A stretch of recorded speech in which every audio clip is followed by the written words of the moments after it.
आज का प्रोटेस्ट जो इस देश के चीफ जस्टिस ऑफ इंडिया जज साहब हैं बी आर गंवारी साहब, कोर्ट में एक एविडेंस चलते रहता है। उस टाइम एक मनवादी का राकेश किशोर बोल के एक वकील है, उनके ऊपर एक शू फेंकने का काम करता है। जिस दिन वो घटना घटी उस दिन से दलित लोगों का दिल दुखा हुआ है।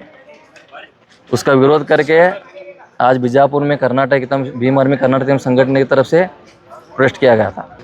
दलित के ऊपर क्यों बोला, तो जो पहले दलित झाड़ू बांध के फिरता था, गटर साफ करता था, किसी घर में काम करता था, वो दलित इनको पसंद है। आज एक IAS ऑफिसर दलित पसंद नहीं, आज एक जज साहब पसंद नहीं, आज जो भी एक डिपार्टमेंट बड़े ऑफिसर है वो इनको लोगों को पसंद नहीं। ये इनके दिमाग में क्या है, ये हमेशा हमारे गुलामगिरी करते रहे दलित। और जब दलित की बात आती है तो दलित के साथ कब रुकते हैं बोले तो मनवादी लोग इलेक्शन टाइम रुकते हैं, फिर कभी भी नहीं रुकते। सबका साथ सबका विकास आप तो देख रहे हैं। साथ साथ में और एक बात बोले, आप वो भी बोलना चाहिए थे। क्या बोले तो मारना है तो मुझे मारो, मेरे दलित भाइयों को मत मारो बोल के स्लोगन देते हैं। सिर्फ नाम के वास्ते बोल रहे हैं, लेकिन रोज़ भी एक दिन छोड़ के नहीं बोल के नहीं है। हर तरफ दलितों का अत्याचार हो रहा है, हर तरफ दलितों के ऊपर मर्डर किया जा रहा है। उस टाइम क्यों मोदी जी चुप बैठते हैं? यही घटना, कोर्ट की घटना दोपहर में 2 या 3 बजे घटी है।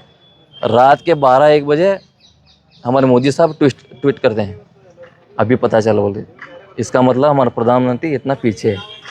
मैं नेर आरोप करता हूँ, इसकी वजह RSS का मोहन भागवत है, ये देश का प्रधानमंत्री मोदी है, योगी है और अमित शाह है।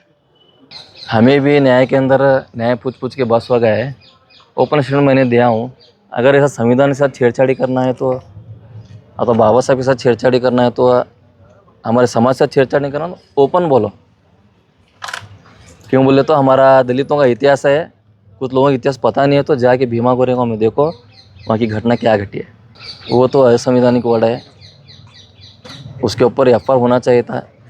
अगर कोई कंप्लेंट नहीं दिया तो भी इसके ऊपर सुमोटो केस करके उन्हें राजीनामा देना था। वो सब नहीं हो रहा। मैं बोल रहा हूँ ना, ये सिर्फ RSS का एजेंडा है, BJP का एजेंडा है। क्या एजेंडा है बोलो तो ये लोग मनुस्मृति को मानते हैं, संविधान को नहीं मानते। ये शासक है सो अम्बेडकर का फ़ोटो पकड़ता है, जय भीम बोलता है, अम्बेडकर की जय बोलता है। ये जय नहीं है, बाबा साहेब को हराने के लिए नाटक कर रहे हैं। ये सब में हमारे दलित भाइयों को पता चलना था। ये सिर्फ हमारे पास कब आते हैं, इलेक्शन टाइम आते हैं, उसके बाद कभी भी नहीं आते। ये MLA उतना विधानसभा में बोलता है मेरे दलित भाई संविधान पढ़े नहीं, कानून पढ़े नहीं बोल के, अभी कहाँ जाके बटा MLA? ये MLA कहाँ से है आपको मालूम है, हम ना मालूम है।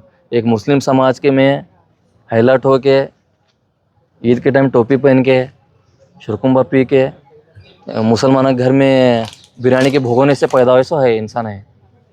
आज ये स्टेज पर है तो मुसलमान के गालियाँ दे के आ रहा है, सिर्फ अधिकार को आने के लिए नाटक कर रहा है।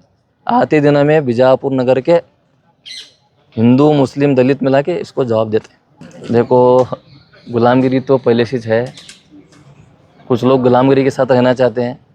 मैं सिर्फ बीजापुर की बात नहीं कर रहा, पूरे देश की बात कर रहा हूँ।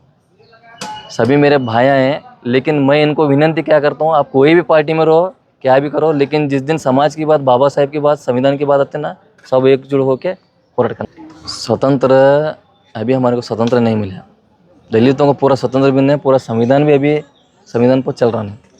मैं बोल रहा हूँ नहीं, ये देश में मुसलमानों को, दलितों को टारगेट करके, एक्चुअली ये संविधान तुम्हें बोल रहे स्वतंत्र है, ये संविधान को नहीं मानते। ये देश का संविधान उनको पसंद नहीं है, उनको मनुस्मृति पसंद है। और उनके साथ साथ में कोई दलित वाला ऑफिसर मत नहीं हो, कोई दलित वाला जज ना हो, सिर्फ हमारी गुलामगिरी करनी चाहिए, हमारे साथ में रहना चाहिए बोल के उनका टारगेट है। और मुस्लिम और दलित को डिवाइड करने की बहुत कोशिश चल रही है। ये मेरे भाइयों को विनती करता हूँ, जो भी इतिहास में है वो पढ़कर अब फील्ड में है। रामराज कायम करना है तो आपको पता है लास्ट टाइम जो संघियों ने, जो RSS के संघियों ने बाबरी मस्जिद गिराई थी, संघियों ने गिराई थी। उसके बाद में राम मंदिर बनने के लिए इन्होंने प्रोटेस्ट किए, दंगा किए, सब किए। वही राम उस मंदिर में बैठना बोले तो राम उसके खुद राज्य से नहीं आया, एक संविधान बाबा साहब जैसे संविधान के चौकट के अंदर उसको न्याय मिला है, ये सबको मालूम होना चाहिए। मतीन कुमार, प्रदेश अध्यक्ष भीम आर्मी कर्नाटक कमीशन।